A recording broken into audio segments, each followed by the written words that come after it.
Beyond the newsroom, where untold story is revealed. Abatta omukulu w'ekika ky'endiga Luwomwa babano basingisiddwa omusango kooti ebasalidde gwa kufa olunaku olwaleero. His Excellency Robert Kyagulanyi Ssentamu Mitembo avuddemu omwasi bw'abadde ayogerako ne bannamasaka. Bigambo ki ebyo byayogedde? Ye abaffe biki byakuutidde bannamasaka okubeera ng'ate basinga okuba nga basimbako essira? Byonna nno mba mbikuŋŋaanyizza osobole okuba ng'ate Ebuvanjuba ne bugwanjuba ewaka wasigalawo ewasinga. Beyond the newsroom gwe mukutu ogukuleetera ekyo ekisinga. Katiranga naffe ng'oyita ku noti 771 44 53 ne noti 744 26 41 na bino bikulu. Tetulanga bafere, tetulanga basawo ba kinnansi n'abagwa mu kkoowa eryo. Mwebale kutuwagira. Thank you.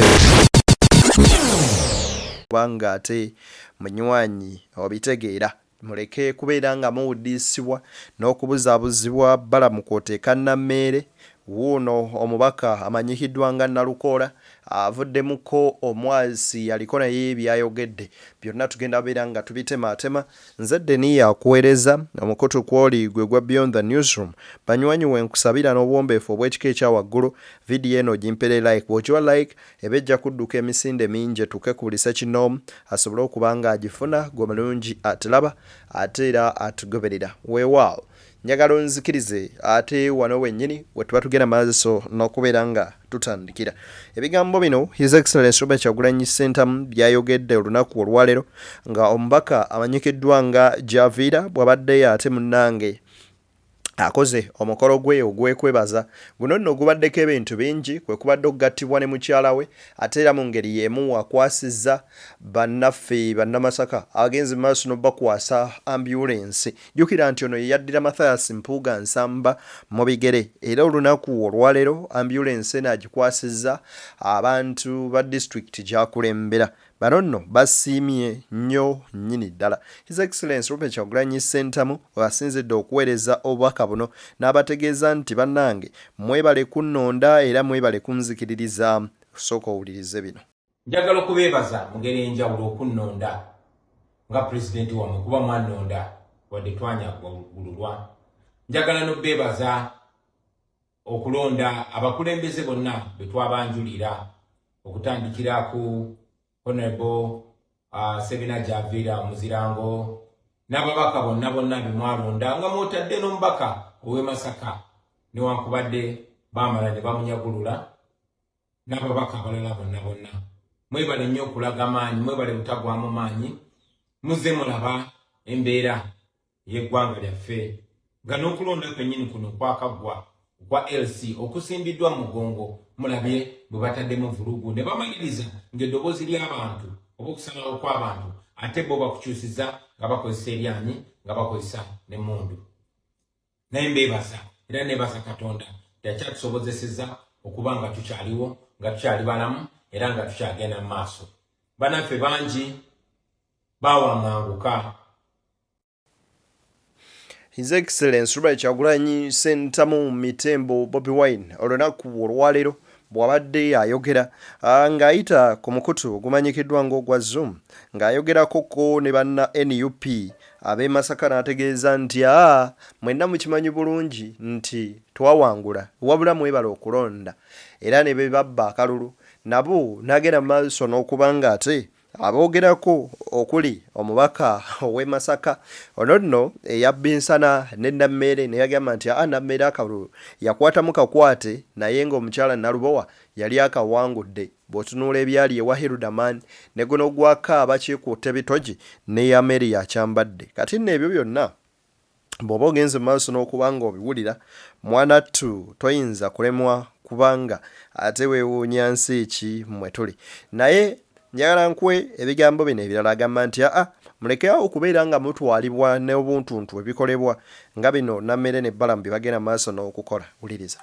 Njagala n'obbasaba temuzibwa amaaso tebabasiba akatambaala ne babalimba bino bimulaba bakola tibalwanyisa enguzi oli tasobola kuba nga yeyaze n'ababbako obuwanguzi bwammwe ng'ensi erawo ate najja neyeefuula nti alwanira amazima tasobola kuba nga aweereza abantu abawamba abantu ate n'agamba nti ajja alwanirira abantu tasobola kuba nga aweereza gavumenti ey'ababbi emaze eddagala mu malwaliro egumiza abantu obwavu egobya abantu ku ttaka lyabwe ate najja n'agamba alwanyisa nguzi so njagala mubeere bagule b'amaaso mubeere nga mulaba muleme kubusibwa katambaala kuba omuntu gwe banyigiriza ennyo mwangu wakulimbibwa ate omuntu bwakulimba ekirimbo n'akiddiŋŋana emirundi mingi okumala ebbanga kyangu nnyo abantu okutandika okukiraba ng'ekituufu so mubeere bagufu b'amaaso mubeere bakalabakalaba mubeere balabufu.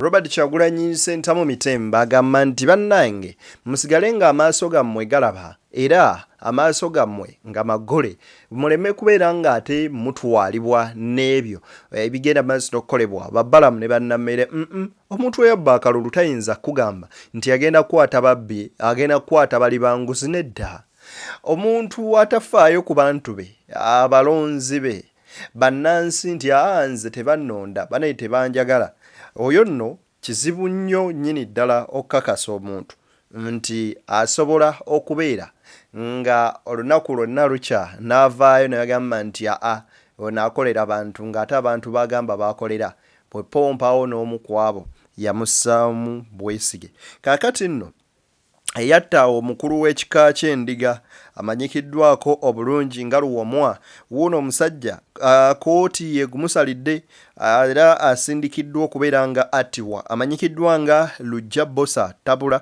ne mutabani kwoteeka mutabani Lujja Nuwa bano nno bagenze maaso n'obasindika oba kooti egubasalidde ogw'okufa oluvannyuma lw'okutto yali omukulu w'ekika ky'endiga Luwomwa byerabireko Sabakooti werire yasa n'obusibo busanza etusonyiwe ensobi gye twakola n'abo be twakolako obulumbaganyi ensobi zibaamu era ensobi zikolebwa bantu oyo Nowa ng'agamba nti bannaye batusonyiwe ensobi zikolebwa bantu ekika kyange omukulu w'ekika ky'endiga Luwomwa yattibwa kyokka bo bakamutta bagamba nti abannaye tusaba abatusonyiwe kubanga ensobi zikolebwa bantu naye mutusonyiwe tukkiriza twakola ensobi twatta naye tusaba batusonyiwe omulamuzi n'abawuliriza bulungi olumaze n'abagamba nti nedda amaziga bagakaabye buli kimu ne bakikola naye n'agamba nti bwe kuba kufa gamaleke mugende nammwe muloze ku ekyo kye mwatuusa ate ku balala oba oliawo tuyinza okuba nga tetukkiririza mu ekyo nina mukwano gwange Kansoroni ayina ka initiative ke baali batandise nga bagamba nti say no to death penalty naye tewandyagaliza muntu yenna kufa wabula ate kiruma gwe buli lwokera ku makya n'okyama emabega w'enju n'olaba omuntu we yattibwa kyokka ate nga bali eyo abaamutta bo bayinaayina kale nno kiba kikwasa ennaku era kiba kyeraliikiriza kiba kyennyamiza nnyo nnyini ddala wuliriza apleadinze guilty n'agamba nti kituufu natta naye bansonyiwe That is A1. A2, Lujja Nuwa alias Fake. A3, Nachiburi Harriet. A4, Nakabari Joseph. A5, Mayanja Ezra. We all stand indicted for murder under sections 171 and 172 of the Penal Code Act. It is alleged that you, A1, Lujja Bosa Tabula alias Lujja. A2, Lujja Nuwa alias Fake. A3, Nachiburi Harriet. A4, Nakabari Joseph. And A5, Mayanja Ezra, together with others still at large, on the 25th day of February 2024 at Lungujja, Tikandwa Village, in Lubaga Division, Kampala District. With malice aforethought, unlawful the cause of the death of Engineer Kakendo Bosa Daniel. Translate to them in Uganda. From you, A1. Luja Bosa Tabula Elias Luja. Have you heard? Is it true? Is it true?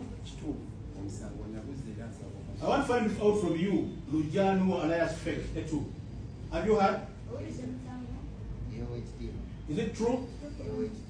Put down your hand. I'll ask you. It is true. I want to find out from you, Lachikuni Harriet. Have you heard?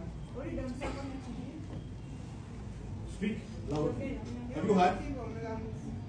Is it true? Not true. I want to find out from you, A4, Nakabari Joseph. Have you heard? Is it true? Not true. I want to find out from you, Mayanja Ezra. Have you heard? Is it true? Not true. Court. A plea of guilty is entered for A1 and A2. Wait a minute. We wait on the facts. Bwatyo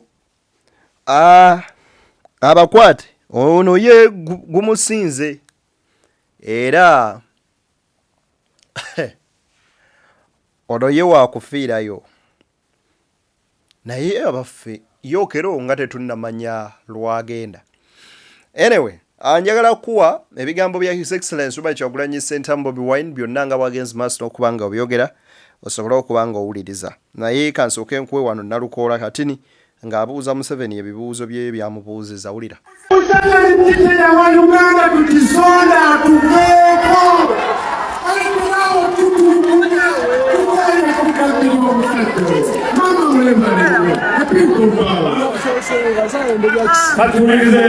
Ologwa omubaka Javira wasinzidde Nalukoola n'abuuza Jjira Museveni kiki ky'otubanja bannange, watuwola ki tukisasule, oba oliawo otuviire, oba oliawo otuveeko, banaye Munnayuganda awone naye nga guno gususse ew'omulamuzi.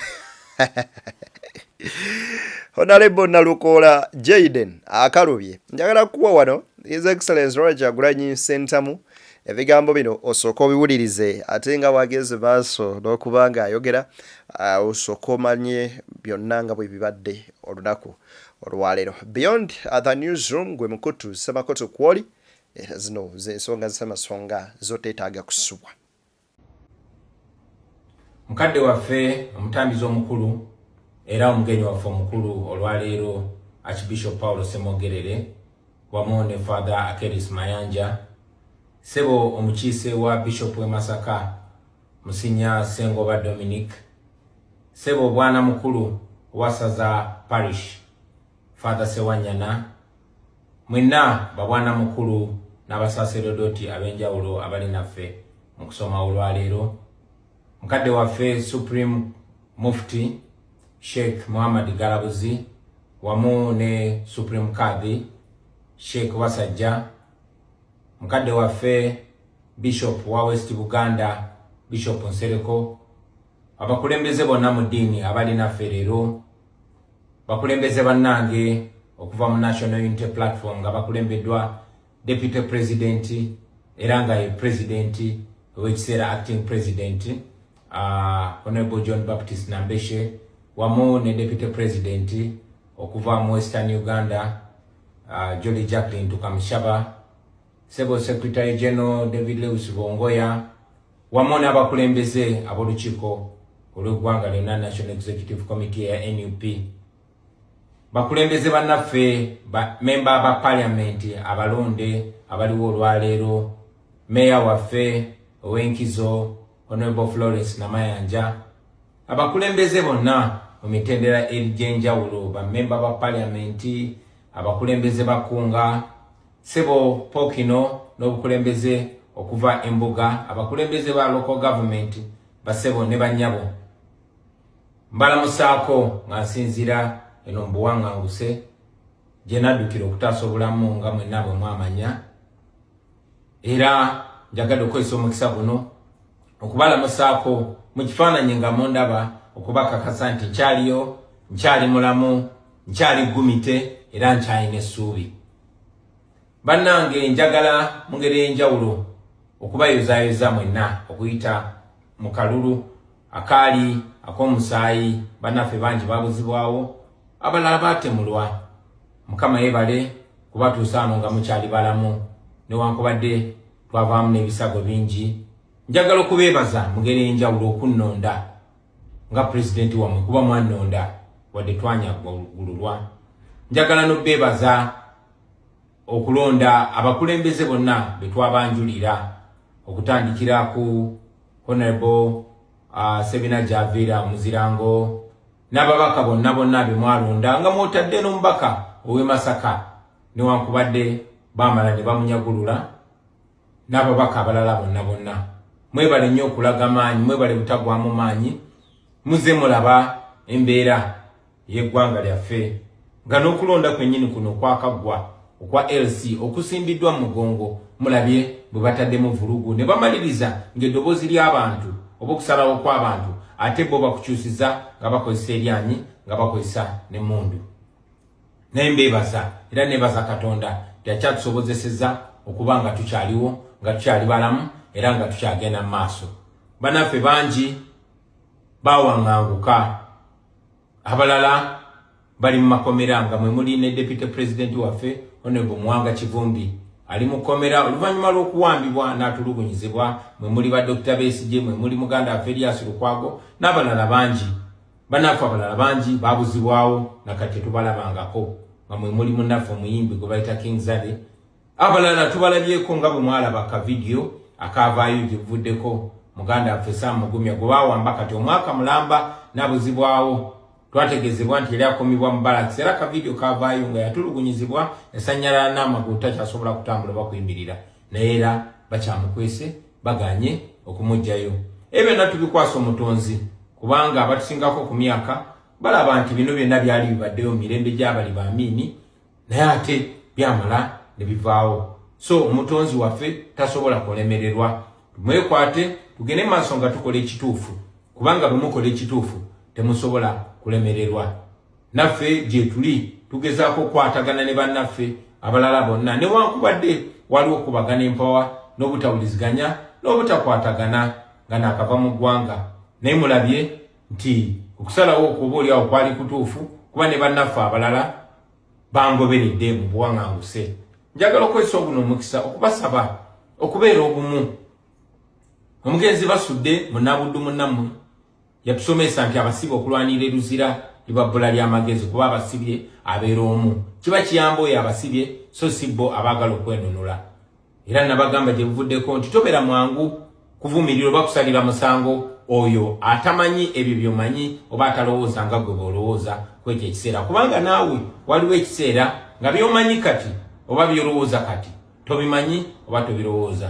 N'olw'ensonga eyo buli muntu yenna anyigirizibwa tumufuule munnaffe era tumusembeze era tulwanire wamu. So mbasaba okubeera obumu, unity, mwegatte mukwatagane kubanga agali awamu ge galuma ennyama. Ffenna ekitunyigiriza kye kimu ate bwe tuneetakulula ku mbeera eno ffenna tujja kusanyuka wamu, ffenna tujja kweyagalira mu nsi yaffe nga tuli kyenkanyi nga buli omu yenkanakana ne munne. Njagala n'obbasaba temuzibwa amaaso tebabasiba akatambaala ne babalimba bino bimulaba bakola tebalwanyisa enguzi. Oli tasobola kuba nga yeyaze n'ababbako obuwanguzi bwammwe ng'ensi eraba ate najja ne yeefuula nti alwanira amazima. Tasobola kuba nga aweereza abantu abawamba abantu ate n'agamba nti ajja alwanirira abantu. Tasobola kuba nga aweereza gavumenti ey'ababbi emaze eddagala mu malwaliro egumiza abantu obwavu egobya abantu ku ttaka lyabwe ate najja n'agamba alwanyisa nguzi. So njagala mubeere bagule b'amaaso mubeere nga mulaba muleme kubusibwa akatambaala kuba omuntu gwe banyigiriza ennyo mwangu wakulimbibwa ate omuntu bwakulimba ekirimbo n'akiddiŋŋana emirundi mingi okumala ebbanga kyangu nnyo abantu okutandika okukiraba ng'ekituufu. So mubeere bagufu b'amaaso, mubeere bakalabakalaba, mubeere balabufu. njagala basaba mubere n'essuubi temuggwamu ssuubi baganda bange eno gye tuli tetutudde tukola buli kye tusobola era mbakakasa nti obubonero bwonna bwe mulaba ewaka n'obuli eno okwetola ensi yonna yonna bulaga nti ekiseera ekyabo abatufugisa amaanyi abatunyigiriza kinaatera okuggwako obubonero bwonna bwonna bweraga so mubere n'essuubi temuggwangamu ssuubi essuubi kyekyobugagga kyokka kye tulina okuba nakyo mbakakasa tinange no gyendi situdde nkola buli kisoboka era munjogere nyangu gye ngamba nti nyiga buli peesa lyensobola okunyiga wabula nammwe temuggwamu maanyi nammwe abali ku ground mwegatte mukwatagane ate mbere nga muorganizinga nga muteekateeka bimuteekateeka katonda ali naffe mwesige nnyo katonda ensonga muzikwase nnyo katonda musigale nga muli ku sayidi entuufu temuggwamu maanyi baganda bange nja kukomawo mu kiseera ekitali kyawala ate nja kukomerawo mu buwanguzi bannammwe mubakulemberemu abali mubukulembeze mukulembere n'obwesimbu buno bubaka bubwo omugenyi omugole waffe olwaleero Honorable Ssemina gy'aviira ffe nga NUP twakwesiga naye ate okusingira ddala bannamasaka bakwesiga muganda wange ne bakulonda yimiriranga ku ekyo ekyakulondesa sigala ku nnono yaffe eya servant leadership oba ey'obukulembeze obuweereza abantu ffe tubeere ekyo ekyokulabirako ekya Uganda empya gye tubulira abantu buli lunaku mukama ajja kubeera naffe mukama ajja tukulembera temuggwamu maanyi nze nkyali n'amaanyi nkyali n'essuubi nkyali ggumite temuggwamu maanyi musigale n'essuubi tugenda kununula eggwanga lyaffe tujja kweyagalira mu nsi yaffe omukama nga ye mubeezi waffe mwebale nnyo okumpuliriza Ssaabasajja Kabaka wangaale people power our power our power people power. Ebigambo byonna mubiwulidde bulungi. His Excellency Robert Kyagulanyi Ssentamu ensonga zitemye era nsuubira okubanga engeri gye ziri mu lulimi Oluganda buli omu abitegedde bulungi. Nze Denia okuweereza omukutu kw'oligwa Beyond the Newsroom wabula nkujjukiza nti tulina omukutu omujja agumanyikiddwa ng'ogwa Denia Exclusive gikukoone mukaawo subscribing ate tusobola okuba nga tutambuliza ddala ensonga nga bwe zirina okuba nga zitambula banywanyi weewaawo munzikirize wano wennyini ate nsobola okuba nga mbasiibula tusinkane nga Golden akkiriza babaye mbere bulungi ate era mweraba tusinkane nga akkiriza Mungu.